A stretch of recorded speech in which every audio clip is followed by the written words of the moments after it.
Hello and welcome to our next video, which is who are the new right and what do they think about education. So what we've got to do is we've got to learn about this other group of sociologists who are called the new right. So the new rights are quite similar in their viewpoints to the Conservatives and the policies that the Conservatives brought in sort of the 1980s. In fact, it was New Right who sort of influenced the Conservatives in their approach. The New Right grew out of functionalism and particularly the idea of meritocracy. So this idea that that some people are more talented than others and that society needs to be run on competition but with some shared norms and values between people. The other thing that we need to know about the New Right is that they believe that the government should take a sort of laissez-faire attitude. Laissez-faire just means leave to be. And this is the idea that people are best left to their own needs, to meet their own needs, through the free market. So that's why we've got a picture of the market here. So if we think about it, the policies that the Conservatives brought in during the 1980s with regards to education were all about marketisation. So hopefully we can start to see some links between the different topics that we've done so far. Knowing this, we can then sort of start to think about what the New Right would say about the role of state education. So they'd said that the role of state education is to impose a framework to encourage competition between schools. So it's this idea of creating a free market. They also say, and this is the bit which is sort of inspired by the functionalists, that the aim of the education New Right is to pass on norms and values to affirm a national identity. So they see education about being the transmission of social skills that students need in order to contribute to contemporary society. So taking this forward, then believe that there is a need for an education market. They believe that the state shouldn't govern education, but rather it should be localised to deal with individual local needs. So for instance, in Britain, where there is sort of more industry, the education system should be able to reflect this and train people for the skills that they would need in that particular industry. Secondly, I thought that the reason why there was a need for an education market was because schools were unanswerable to parents and students. So they wanted to see greater accountability of schools, and they also wanted to empower stakeholders, parents and students, to pick which school would be best for them.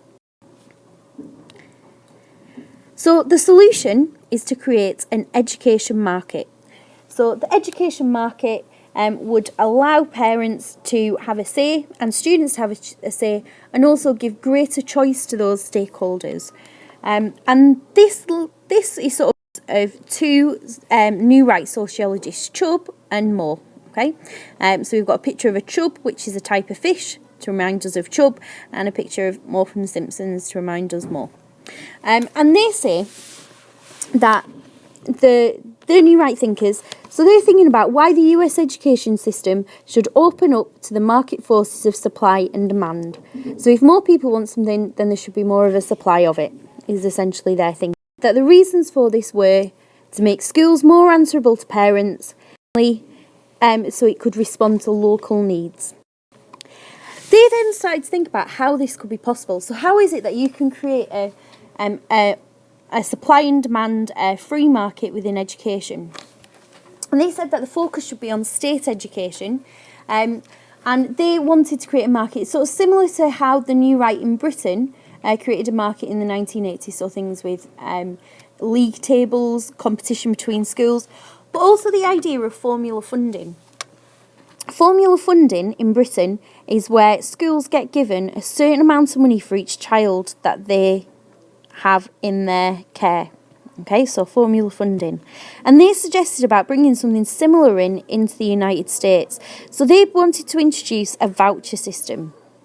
Voucher system so each parent would be given one voucher for each child that they have, which they could then spend at the school of their choice for their child's education. And then the school obviously gets the money that is associated with this voucher. So the money comes from the state, not from the parents. But they pass this money on to the schools, and they believe that this are twofold. Firstly, this would increase competition, which would lead to greater diversity and choice. So parents can pick the school that they think would be the best for their individual child.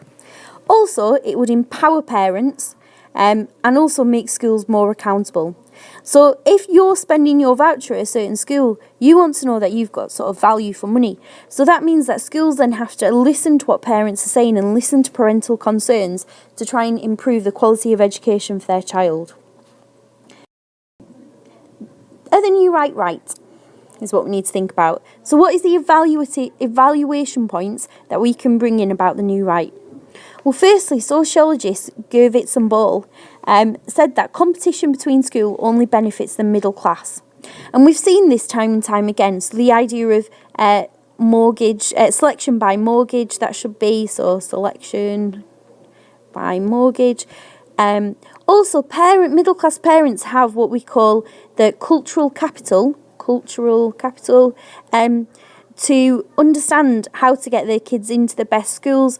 They're the ones who have sort of the know-how about which schools are the best ones. So essentially, if we have a free market within education, it's the middle classes who benefit. So those with most money benefit over those with less money. We could also say that low standards in education isn't a result of state control, but rather the true cause of it is social inequality.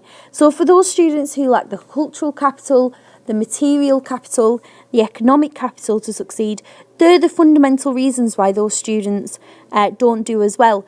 And they're sort of the things that the Labour Party's policies in the 1990s tried to do. So things like creating education action zones, also bringing in things like EMA, Sure Start. All of these things are things that have tried to balance the playing field between people, and that's not what the new right thought the aim should be. Marxists would say that the new rights aren't right because actually what education does is passes on the ruling class ideology. So it passes on false class consciousness to the working class so they don't realise that they're being exploited. So folks, that's what the new right think in a nutshell. Thank you for listening, and I hope that you've made lots of notes. If you need to go back and watch it again, remember you need to do that ready for the lesson. Thank you.